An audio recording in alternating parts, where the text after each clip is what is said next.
देखते गए कि प्रोग्रामिंग कैसे कैसे किन किन तरीकों से करते हैं। अच्छा, लीनियर प्रोग्रामिंग क्या होती है? आप बेसिकली क्या करते हो, लाइन बाय लाइन इंस्ट्रक्शंस को लिखते रहते हो और कंप्यूटर को प्रोवाइड करते हो और वो उसकी बेसिस के ऊपर डिसीजंस लेता है। अगर हम इस चीज को देखें कि लीनियर प्रोग्रामिंग के हिसाब से मुझे इस स्टेटमेंट को 10 दफा प्रिंट करना है तो मुझे क्या करना पड़ेगा? लूप चलाना पड़ेगा, लूप चलाना पड़ेगा, 10 बार लिखना पड़ेगा, फॉर लूप भी लगाना पड़ेगा। ठीक है। अच्छा, अब इस चीज को 10 बार लिखना है, चले 10 बार तो मैं लिख दूंगा। एक मिसाल है, मैंने इसको 10 दफा, एक असम्पशन है, ये 10 दफा मैंने लिख दिया। अगर मैं इस चीज को कहूं कि इसको 100 दफा, 500 दफा, 1000 दफा, 10,000 दफा, तो इस चीज को हम कैसे लिखेंगे? इस चीज को हम लूप्स के थ्रू हैंडल करते हैं। ठीक है। कोई भी लॉजिक जो किसी न किसी कंडीशन की बेस के ऊपर हम बार बार चलाना चाहते हो उसको हम लूप्स के अंदर हैंडल करते हैं। ठीक है। अच्छा, इस चीज की अब हम लूप बना के देख लेते हैं कि भाई हमारे पास कितनी तरीके के लूप होते हैं। हमारे पास अगर हम फंडामेंटली देखें ना, टाइप स्क्रिप्ट के अंदर हमारे पास 3 तरह के लूप्स हैं, फॉर लूप, व्हाइल और डू व्हाइल। ठीक है। इसके अलावा जो भी हमारे पास लूप्स हैं जैसे फॉर ईच और जो मैप है वो एरे के मेथड्स हैं। ठीक है। और 2 तरह के और लूप होते हैं, फॉर इन और फॉर ऑफ। वो भी फॉर लूप का ही पार्ट है लेकिन वो थोड़े से इनहेंस्ड वर्जन के अंदर हमारे पास आए थे, लेकिन जो बेसिक है वो यही है। इनके पीछे भी जो टाइप स्क्रिप्ट रन करता है ना, बेसिकली जैसे हमने मैप यूज किया तो बैकएंड में हमारे पास कौन सा लूप चल रहा है? फॉर का लूप। ठीक है। फॉर ऑफ जो लूप हमने लगाया उसके पीछे भी क्या चल रहा है? फॉर का लूप। ठीक है। तो सबसे पहले हम सीखते हैं कि भाई फॉर का लूप हम कैसे यूज कर सकते हैं। स्क्रीन सबको अवेलेबल है? ठीक है। फॉर के लूप के लिए सबसे पहले तो हम कीवर्ड लिखेंगे फॉर। ठीक है। अच्छा, जैसे कि मैंने आप लोगों को बताया कि हम फंक्शनल प्रोग्रामिंग के अंदर फॉर के लूप के थ्रू इस चीज को करते हैं। जब मैंने फंक्शनल प्रोग्रामिंग का वर्ड यूज किया तो फंक्शन का हमारे पास लिखने का सिंटेक्स क्या होता है? सबसे पहले हम क्या लिखते हैं? फंक्शन का नेम, कीवर्ड लिखते हैं, ABC कोई भी फंक्शन का नेम लिखा, पैरेंथेसिस, और उसके बाद क्या होता है हमारे पास? Curly braces. जो लूप्स है ना हमारे पास वो भी एक तरीके के फंक्शन ही होते हैं, बाय डिफॉल्ट फंक्शन, जिसका एक काम पहले से ही हमने लैंग्वेज के अंदर बता दिया। ठीक है। तो हम यहाँ पर क्या करेंगे? सिंपल से ये चीजों को रिमूव करेंगे, यहाँ पे फॉर लिख देंगे। ठीक है। अब हमारे पास सिंटेक्स जो है इसका रेडी हो चुका है। अब हमें क्या करना है? यहाँ पर इसकी कंडीशन बतानी है। इसके अंदर जो कंडीशन हम बताते हैं ना उसका 3 पार्ट्स होते हैं। लेट के अंदर सबसे पहले हम इनिशियलाइज करेंगे, उसके बाद हम कंडीशन बताएंगे, उसके बाद हम इंक्रीमेंट या डिक्रीमेंट करेंगे, जिसकी बेसिस के ऊपर हम किसी भी चीज को टर्मिनेट कर सकते हैं। ठीक है, क्लियर है? अच्छा, मैंने यहाँ पे क्या किया? लेट एक वेरिएबल इनिशियलाइज किया, i इक्वल्स टू क्या किया? 0।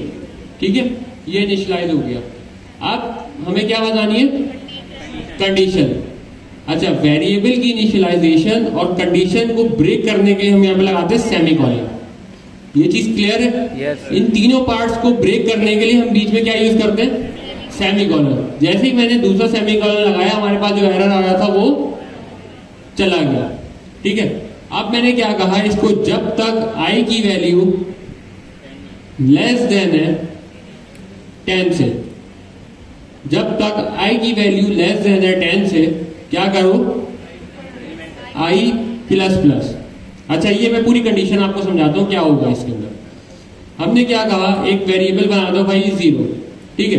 अब जब भी फॉर का लूप चलता है वो क्या करता है? हमेशा इस कंडीशन को चेक करता है, क्या 0 की वैल्यू मतलब i की वैल्यू 10 से छोटी है? छोटी है ना? yes. तो क्या करेगा? लूप को, यहाँ पर कंडीशन क्या हो रही है? ट्रू। लूप को एक दफा रन कर देगा और जैसे ही लूप रन होके खत्म होगा ना वो i की वैल्यू के अंदर क्या कर देगा? Plus plus. मतलब i की वैल्यू अगर 0 थी तो क्या हो जाएगी? 1। फिर से वो इधर आएगा, कंडीशन को चेक करेगा, क्या 1 लेस देन है 10 से? यस, तो फिर वो क्या करेगा, लूप के अंदर जो भी लॉजिक होगी उसको दोबारा से एक दफा चला देगा और फिर क्या करेगा लूप के एंड पे आई प्लस प्लस करने से क्या हो जाएगी, आई की वैल्यू इंक्रीमेंट हो 2 हो जाएगी, फिर कंडीशन चेक होगी, फिर लूप की लॉजिक चलेगी, फिर से इंक्रीमेंट होगा। तो ये जो रिपीटेटिव काम है ना, ये बार बार होता रहेगा। कब तक, जब तक कंडीशन फॉल्स ना हो जाए। ठीक है, फॉल्स जैसे ही होगी ये काम होना रुक जाएगा। ठीक है, अब इस चीज को फास्ट फॉरवर्ड करते हैं। जैसे यहाँ पे आई की वैल्यू 9 थी, आई लेस देन 10 है, यस है, तो लूप के अंदर की लॉजिक चलेगी और क्या होगा, आई प्लस प्लस हो जाएगा। ठीक है, आई प्लस प्लस क्या आप कंडीशन चेक होगी, कौन कौन कह रहे हैं कंडीशन चेक होगी और कौन कौन कह रहे नहीं होगी, और कोई कौन कौन कुछ भी नहीं कह रहा, न्यूट्रल बहुत है। ठीक है, कंडीशन हमारे पास चेक होती है, वरना हमारे लूप को पता कैसे लगेगा कि भाई अब कंडीशन फॉल्स हो चुकी है। 9 के केस में तो उसने चेक किया था। ठीक है, तो फिर वो दोबारा आएगा आई प्लस प्लस होके, और जब हमारे पास आई की वैल्यू 10 हो जाएगी ना, तो वो यहाँ पर कंडीशन चेक करने के लिए आएगा। वो देखेगा कि क्या 10 की वैल्यू लेस देन है 10 से, तो वहां पे फिर उसको फॉल्स मिलेगा। क्यों, 10 जो है वो 10 से छोटा नहीं है, उसके इक्वल है। ठीक है, तो फिर वो कंडीशन को वही के वही टर्मिनेट कर देगा और लूप हमारा चलना बंद हो जाएगा। तो लूप कैसे चल रहा है फॉर का आपको समझ में आ गया, सबको क्लियर है? Yes sir. ठीक है, तो अब हम इस चीज को प्रिंट करके देखते हैं कि भाई हम यहाँ पर कैसे हम अपनी जो हमारी लॉजिक थी उसको कैसे प्रिंट करवा सकते हैं। अब हमने लिख दिया है टुडे इज संडे। ठीक है, अब इस लूप को ना हम एग्जीक्यूट करके देखते हैं कि भाई ये चल भी रहा है, वैसे नहीं जैसे मैंने कहा है।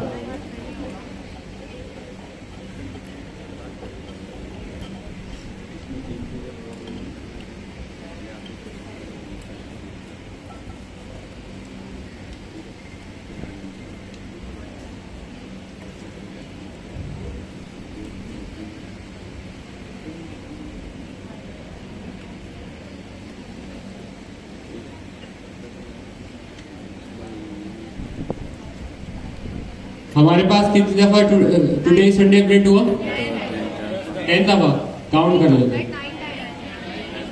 10 टाइम्स। अच्छा, 10 टाइम्स। कौन कौन कह रहा है कि यहाँ पे 10 वैल्यूज है और कौन कौन कह रहा है 9 वैल्यूज है, और 9 वाले कौन कौन से? ठीक है, हम लोग पहले काउंट करते हैं कितनी है, फिर देखेंगे भाई क्यों। नंबर 1, नंबर 2, आप लोग भी काउंट करें साथ साथ। नंबर 3, 4, 5, 6, 7, 8, 9, 10। ठीक है, 10 है हमारे पास। 10 क्यों है, जो लोग कह रहे थे 10 है उनमें से कोई बता सकता है भाई 10 क्यों है? सर 0 इंडेक्स से होगा जी, क्योंकि हमने उसकी जो वैल्यू है आई की वो 0 से स्टार्ट की थी। तो उसने क्या किया, जब आई की वैल्यू 0 थी तो उसने एक दफा प्रिंट कर दिया था। तो जब वो 9 पे गया तो वो जब पहले कितने दफा प्रिंट कर चुका था, 10 टाइम्स। ठीक है, जैसे ही फिर वो 10 पे आया तो हमारे पास लूप ब्रेक हो गया। अगर मैं इसकी वैल्यू को लूप के अंदर जो हमने ऐसे किया है, अगर मैं यहाँ पर 1 कर दूं, 9 दफा प्रिंट होगा, सही है। और अगर मैं चाहता हूं कि यहाँ पर 1 हो लेकिन 10 टाइम्स भी प्रिंट हो, तो मैं यहाँ पे क्या करूंगा, इक्वल।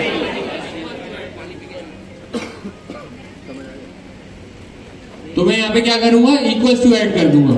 तो अब ये क्या चेक करेगा कि हर दफा जब वो भी कंडीशन चेक करेगा ना, उसके अंदर क्या चेक करेगा, क्या आई की वैल्यू लेस देन या इक्वल्स टू 10 है। तो वो चेक करेगा हाँ भाई लेस देन 10 तो है। ठीक है, ऐसे करते करते वो 9 पे आएगा। 9 के ऊपर आगे वो क्या चेक कंडीशन चेक करेगा, क्या 9 इज लेस देन और इक्वल टू 10। तो वो बोलेगा भाई ये लेस देन 10 है, लूप को एक दफा चला दो। फिर जब अगली आइट्रेशन के अंदर आई की वैल्यू 10 हो जाएगी तो वो यहाँ पर चेक करने आएगा कंडीशन, क्या कंडीशन कि भाई क्या 10 लेस देन और इक्वल्स टू 10 है। अब की बार 10 लेस देन 10 नहीं है लेकिन इक्वल्स टू 10 है, तो वो एक दफा कंडीशन को दोबारा से चला देगा। जब आई की वैल्यू 11 होगी ना, फिर वो इन दोनों कंडीशन को चेक करेगा, क्या 11 लेस देन या इक्वल्स टू 10 है, तो दोनों कंडीशन फेल हो रही है हमारे पास, ना वो लेस देन 10 है ना वो इक्वल्स टू 10 है, तो वो लूप को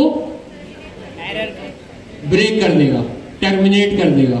ठीक है, तो इस तरीके से हमारे पास कितनी दफा प्रिंट होगा, 10 टाइम्स प्रिंट होगा फॉर का लूप।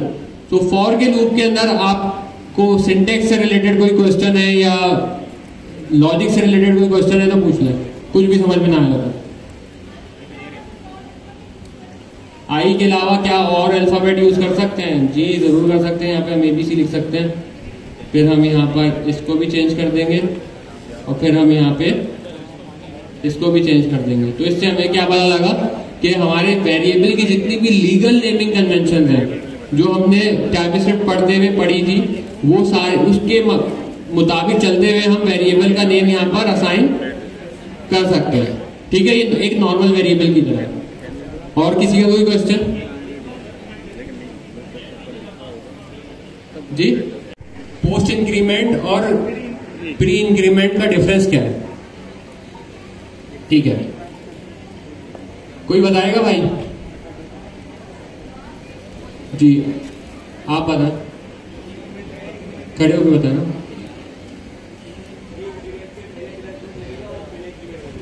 ठीक है,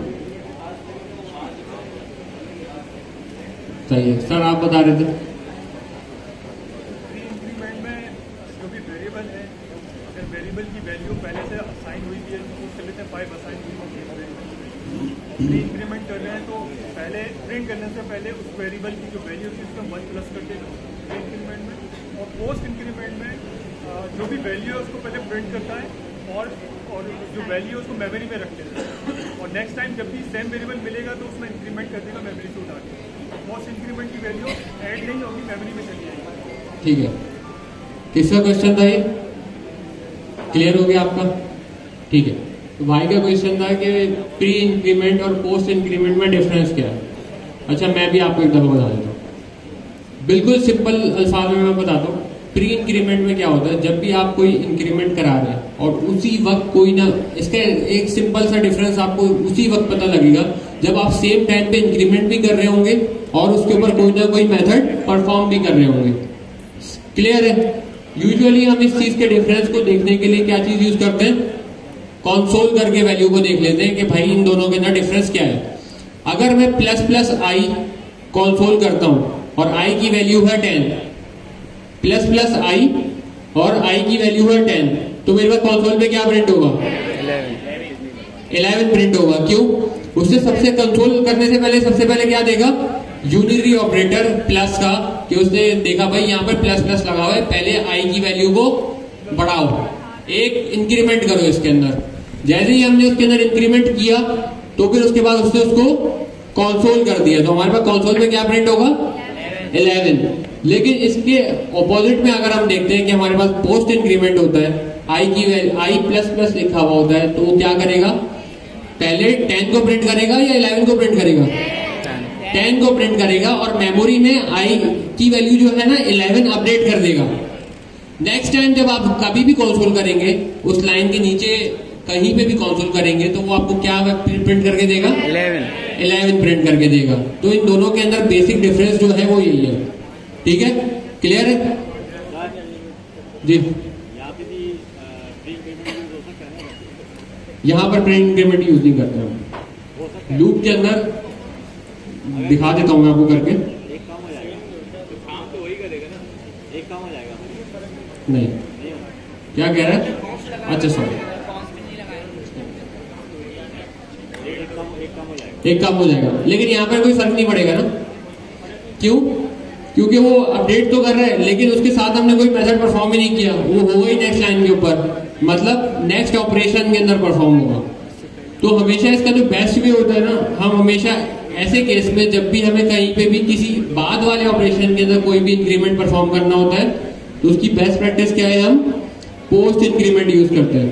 क्योंकि क्या होता है, जब भी लूप एंड होगा तभी इंक्रीमेंट होगा ना, और उसके बाद क्या होगा, लूप दोबारा से चल रहा है। ऐसे ही हो रहा है, लूप दोबारा से चल रहा है। ऐसा कहीं पे भी नहीं हो रहा कि हम पहले लूप चला रहे हो बाद में इंक्रीमेंट कर रहे हो, ऐसा तो नहीं है ना। हम स्टेप बाय स्टेप चीजों को परफॉर्म कर रहे हैं। ठीक है, क्लियर है फॉर का लूप सबको?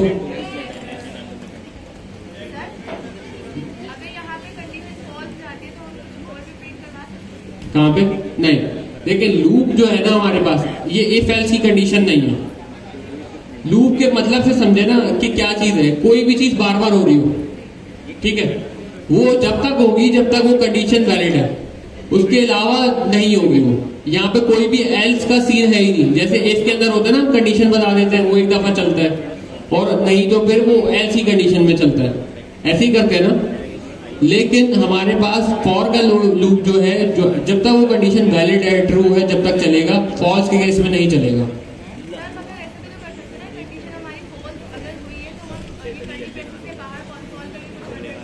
यहाँ पर तो हम कुछ भी कर सकते हैं ना, हम तो लूप के अंदर की बात कर रहे हैं। ठीक है, यहाँ पर तो हम जो चाहे कोई भी कंडीशन लिख लें, ऐसा ही है ना। लेकिन यहाँ पर हम क्या कर सकते हैं, कुछ भी प्रिंट करते हैं कि भाई console.log दिस इज मंडे। अगर अभी मैं इस कोड को रन करता हूं तो क्या होगा? 10 टाइम संडे आएगा, फिर मंडे आएगा। तो वो तो आप कुछ भी लॉजिक कहीं पे भी इंप्लीमेंट कर सकते हो, लेकिन स्पेसिफिकली लूप जब तक चलता है, जब तक उसकी कंडीशन ट्रू है, उसके बाद लूप टर्मिनेट हो जाता है या लूप ब्रेक हो जाता है। ठीक है,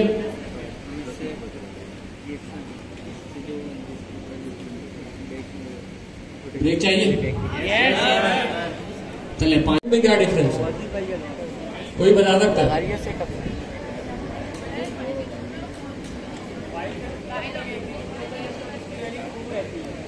क्या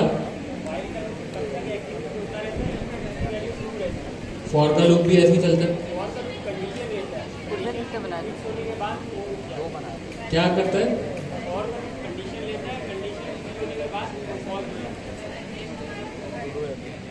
और फॉर का दोनों ही सेम है ना।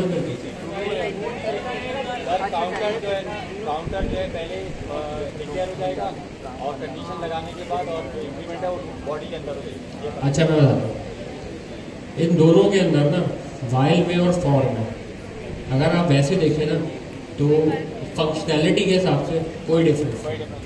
ठीक है, फंक्शनैलिटी के हिसाब से कोई डिफरेंस नहीं। हमारे पास डिफरेंस किस जगह पे आता है? सिंटेक्स के बाद ऊपर। ठीक है, सिंटेक्स के ऊपर हमारे पास डिफरेंस आता है। अच्छा, मैं आपको दिखाता हूँ फॉर का लूप। मैंने यहाँ पे एक एग्जांपल ओपन की है। ओह सॉरी,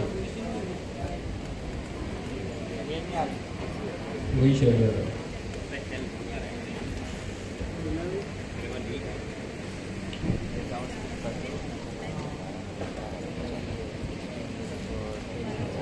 सर स्क्रीन नहीं चल रही।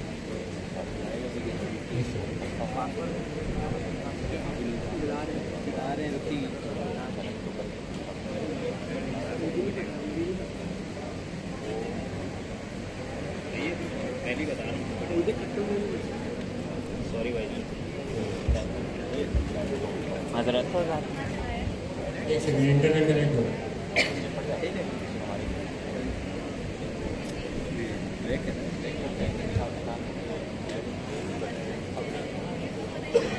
अब थोड़ा सा जल्दी जल्दी कवर करना, बहुत टाइम हम वेस्ट कर चुके हैं। ठीक है, जो बंदा कह रहा है ओके हमजा उसका काट ले।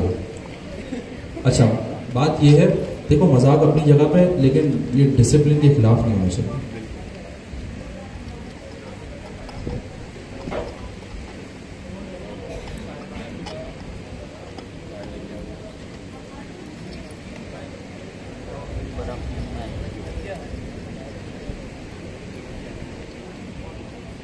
जो खाना लेकर नहीं आया वो यहाँ पे बैठ के रोज़ा रखेगा, हम इफ्तार करेंगे। सही हो, 5 बजे 2 घंटे तो होंगे, 2 घंटे और पढ़ लेंगे, कोई मसला नहीं।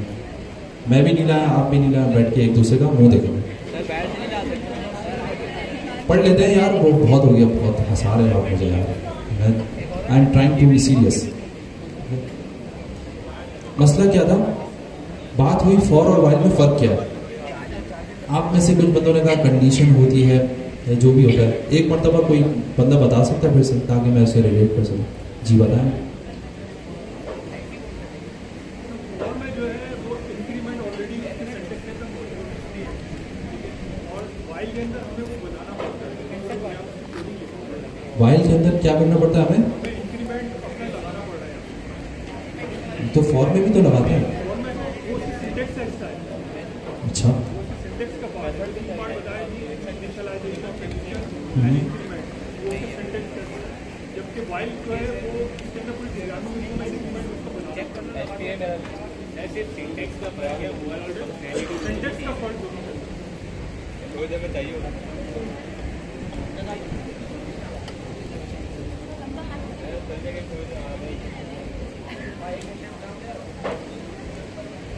आप लोग कह रहे हैं सिंटेक्स का फर्क है, फंक्शनैलिटी सेम है। कौन कह रहे हैं डिफरेंस है? आप बताएंगे? हिम्मत करें, कोई मसला नहीं। ये गलत बता रहे हैं आपके हिसाब से।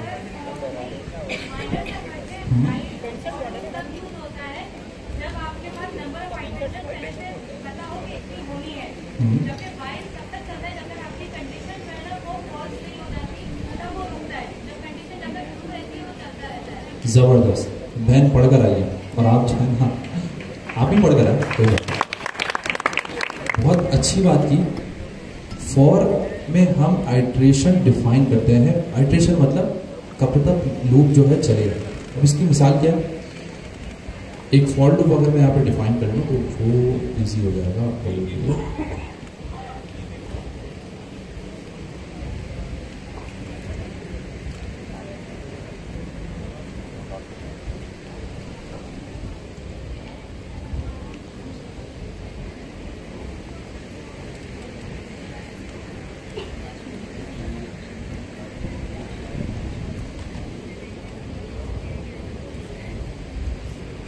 अब ये मिसाल के तौर पर कुछ भी हो सकता है फिलहाल, ठीक है।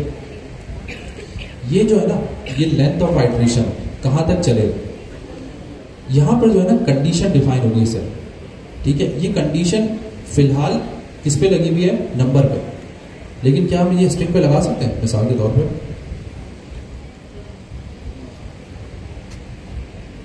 या कुछ और बता?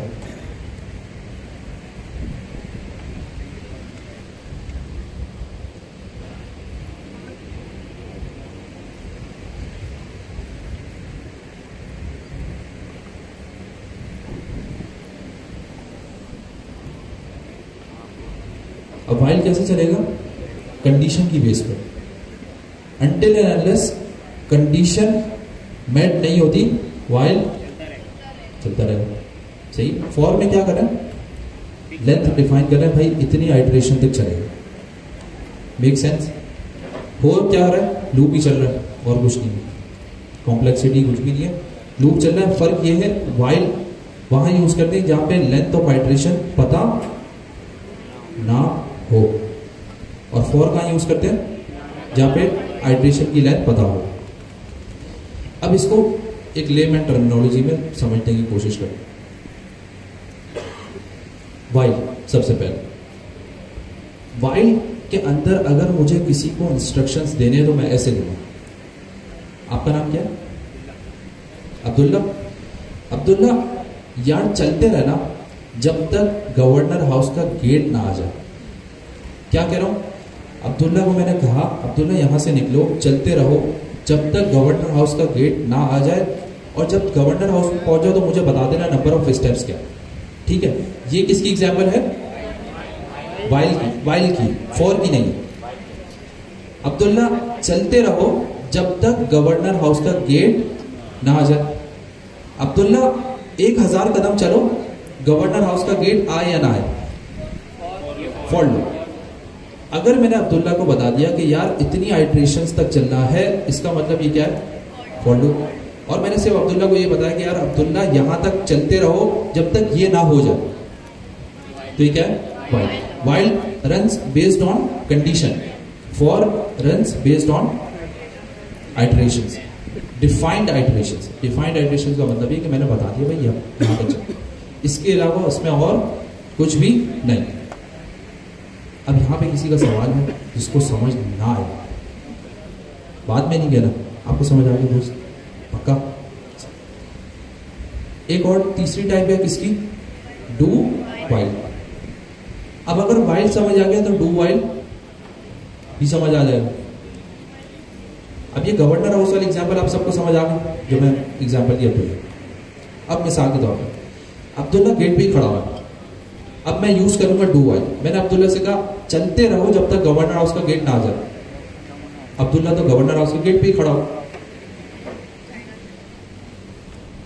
फिर भी अब्दुल्ला एक कदम चलेगा, तो वो कदम हमेशा पहला कदम लेगा, उसके बाद वो कंडीशन चेक करेगा। ठीक है, तो डू वाइल में क्या होता है? Do first then check. ठीक है, तो वाइल में क्या है? कंडीशन पहले चेक हो रही है। अब्दुल्ला ने चेक किया, यार मैं गवर्नर हाउस के गेट पे पहुंचा या नहीं पहुंचा, अगर पहुंच गया तो रुक जाओ, अगर नहीं पहुंचा तो चलते रहो। डू वाइल में क्या है? अब्दुल्ला पहले चलेगा, चेक नहीं करेगा। अगर गवर्नर हाउस का गेट पे खड़ा हुआ भी है तो फिर भी चलेगा, उससे बाहर निकल जाएगा, फिर चेक करेगा यार गवर्नर हाउस के गेट पे हूं या नहीं हूं, अच्छा मैं तो उससे बाहर निकल गया, चलो ठीक है बस हो गया। Make sense? वाइल में क्या था? कंडीशन चेक की, कंडीशन चेक करने के बाद स्टेप उठाया। डू वाइल में क्या है? स्टेप सबसे पहले उठेगा, फिर कंडीशन चेक होगी, फिर डिसाइड होगा कि मजीद चलना है या नहीं चलना। इसका मतलब यह है कि जब भी डू वाइल यूज करेंगे हमेशा पहली आइटरेशन तो चलती ही चलती है, उसके बाद कंडीशन चेक होती है। और वाइल में कंडीशन चेक होगी, उस पर डिपेंड करता है, अगर ट्रू है तो आगे चलेगा, फॉल्स है तो नहीं चलेगा। Make sense? समझ आ रही? कौन कहता है नहीं आया? कोई कह रहा है? मैसेजेस देख रहा था अभी, फोन मेरा बंद हो गया, तो उसमें कंप्लेन आई हुई थी कि यार पीछे वो कोड नजर नहीं आ रहा। कोड नजर आ रहा है पीछे वालों को? आ रहा है या नहीं आ रहा है? कोई एक बंदा आके आगे बता सकता है, जहमत कर सकता है? आ रहा है? जबरदस्त, हाथ उठा के बता दें आप, मुझे लगा।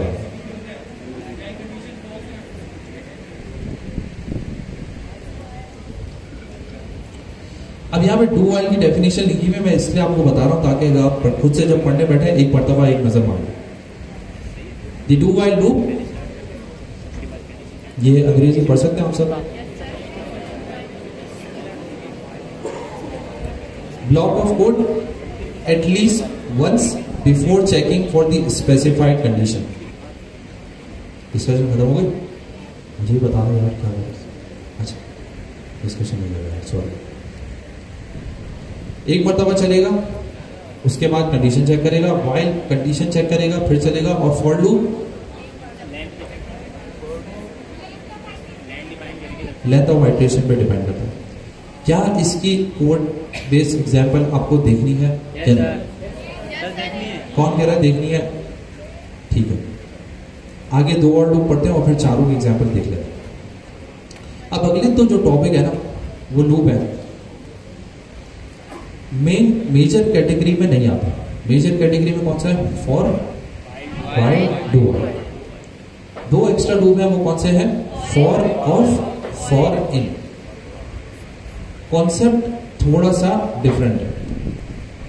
देखिए फॉर ऑफ और फॉर इन है ना, उन चीजों पे चलता है जिन पे आइटरेशन पॉसिबल है। अब आइटरेशन पॉसिबल किस पे है?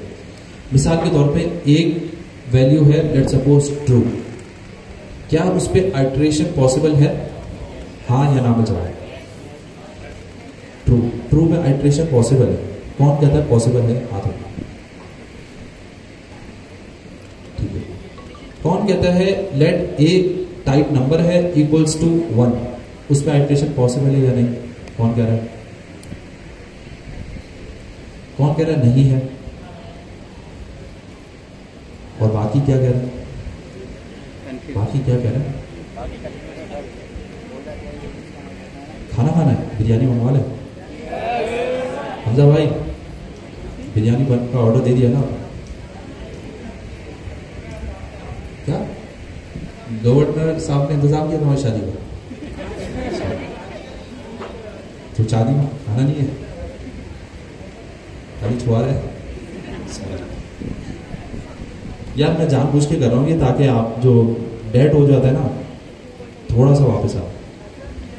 अब मैंने आपसे सवाल ये पूछा कि यार फॉर इन फॉर ऑफ उस पर चलता है, उन डेटा टाइप्स पे चलता है जिन पे आइट्रेशन पॉसिबल है। आइट्रेशन का मतलब ये कि यार उस पर लूपिंग हो सकती है। एक एलिमेंट को टारगेट किया, नेक्स्ट एलिमेंट को टारगेट किया। बहुत अगर आपको आसान से समझाऊं तो एरे की बात करूं, एरे पे आइट्रेशन हो सकती है ना। टारगेट एलिमेंट 1 जो कि इंडेक्स 0 पे है, टारगेट एलिमेंट 2 जो कि इंडेक्स 1 पर है, टारगेट एलिमेंट 3 जिसका इंडेक्स क्या होगा, टारगेट एलिमेंट 8 का इंडेक्स क्या होगा, 7। अब आपको समझ आ गया कि यार इस तरीके से ब्रेक होते होते होते होते उन पे आइट्रेशन हो रही है, यानी एक एक एलिमेंट को टारगेट कर रहे हैं। जिस डेटा टाइप की वैल्यू ट्रू होगी ना उस पर नहीं हो सकती, सही, उस पर आइट्रेशन पॉसिबल है। कौन कहता है स्ट्रिंग पे हो सकता है और कौन कहता नहीं होगा? कौन कह रहा है, कौन कह रहा है नहीं हो सकता? कोई भी नहीं कह रहा। 2 बंदों ने हाथ उठाया, वो कह रहे हैं हो सकता है, बाकियों को पता नहीं है। कोई तुक्का भी तो होता है ना, वो जो था मुसलमानों तुक्का लगा, तुक्का तो लगा सकते हैं ना। हाँ या ना, गलत सही की बात तो हो ही नहीं है। मैं नंबर थोड़ी काटूँ, नंबर तो नहीं काटूंगा, कार्ड जमा करूंगा, सॉरी कार्ड भी जमा नहीं हो रहे। लेकिन पूछना ये चाह रहा हूँ कि आपका डिसीजन होना चाहिए, जो भी समझ आ रहा है। क्विज में भी आप ये तो नहीं लिखेंगे यार मुझे पता नहीं, चैट जीपीटी में आप ये लिखेंगे या तो यस है या नो है या कुछ और, ठीक है। स्ट्रिंग हो गया। हमजा भाई ये बताओ टेस्ट की पोजीशन क्या चल रही है क्विज की? बंदे क्वालिफाई कर सकते हैं? हमजा भाई 70 क्वेश्चंस के करीब लगभग बनाकर आए थे। हमने क्विज यहाँ पे बैठ के शॉर्ट किया 18-20 क्वेश्चंस, और वो सीनियर स्टूडेंट्स को सेलेक्ट किया, वो अभी अटेम्प्ट कर रहे हैं। हमजा भाई कह रहे हैं पसीने आ रहे हो ना। हमजा भाई अगर आपने कोई दे दिया तो शायद ये प्रोग्राम से बाहर हो जाए, ऐसे ही इतना भी हार्ड नहीं है। जो टॉपिक कवर किए उसी में से कोई ज्यादा चलेगा। अब मैंने आपसे बात ही की थी कि भाई आइट्रेशन किस किस के में पॉसिबल है। आपने स्ट्रिंग में कहा नहीं, स्ट्रिंग में हो सकती है। कैसे होगी? एरे के थ्रू, सही कह रहे हो। कन्वर्जन करके आप कहेंगे यार लेट्स सपोज नेम है फहद, उसे मैंने कन्वर्ट किया डेटा टाइप एरे के अंदर और फिर मैं इस पर लूप कर सकता हूँ FAHAD, इस तरीके से। बेसिकली डायरेक्ट स्ट्रिंग पे भी हो सकती है, सही है।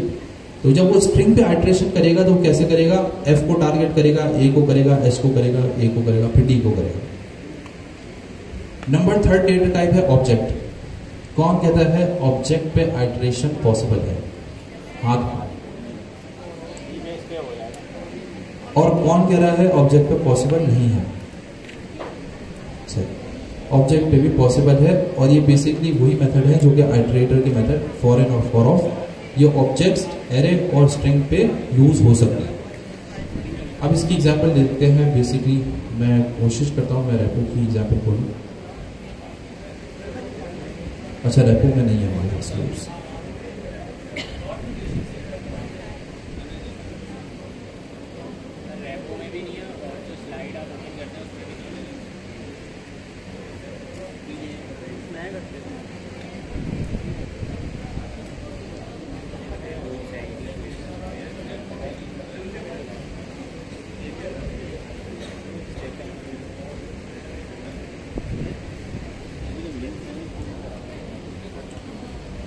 ये कोड सबको विजिबल है जो स्क्रीन पे आ रहा है?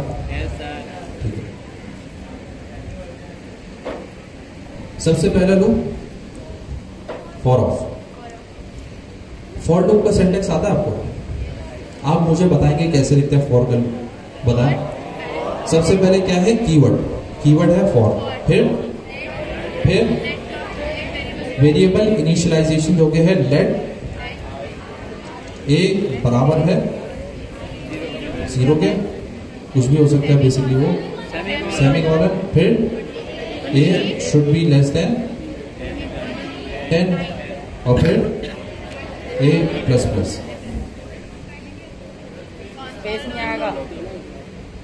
कहाँ स्पेस नहीं आएगा यार? ये छोटी छोटी बातें जो आप लोग करते हैं ना, ये स्पेस आएगा यार, कोई मसला नहीं स्पेस।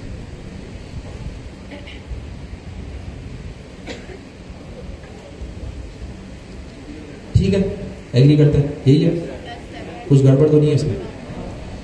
अब ये मैंने डिफाइंड स्टेप किए हुए हैं, ठीक है, 10 तक डिफाइन किया हुआ। मिसाल के तौर पे मुझे इसे एरे की लेंथ पे चलाना है, तो एक एरे बना लेते हैं। कैसे हुआ?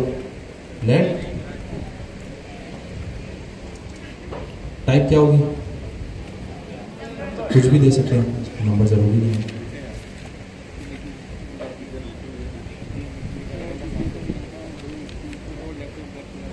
सेट है। लूप के अंदर यूज करना है तो क्या करूंगा,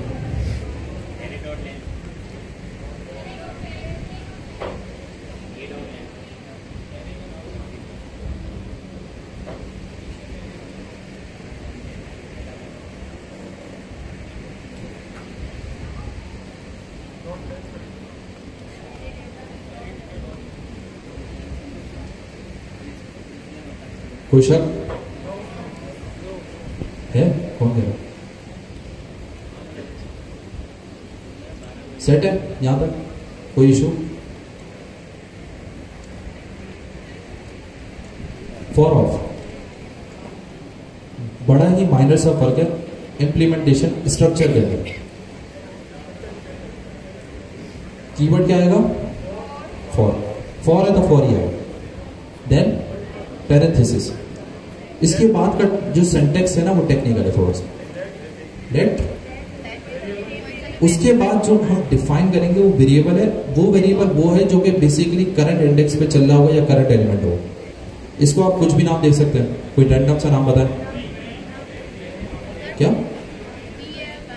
जोर से। Element. Element of array data. Easy सा सेंटेक्स है, इसमें कोई मसला नहीं होना चाहिए। अगर फॉर इन की बात करूं तो क्या होगा? इसमें इन आ जाएगा, ऐसा ही है। लास्ट हम सिर्फ कंसोल करवा के देखेंगे ये क्या प्रिंट करेगा। और कौन है यार ये होशियार लोग? जानी टेस्ट तो दो तुम यार। हमजा इसे टेस्ट लेना जरा। नहीं, इसमें मसला नहीं है यार, तुम्हें आता तो टेस्ट दे दो ना। तुम सीनियर स्टूडेंट के लिए तुमने अप्लाई किया था, कर दो टेस्ट दो यार। मोबाइल पे भी हो सकता है, उसका मसला नहीं, मोबाइल तो लाया ही होगा, ठीक है। अच्छा यार, इसमें बुरा मानने वाली बात है, जिसको ज्यादा आता है मुझसे टेस्ट दिलवाना ताकि मैं पता चल जाए।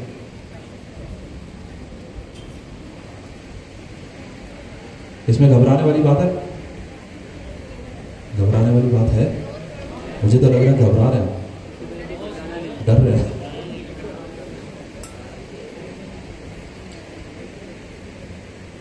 ऐसे ही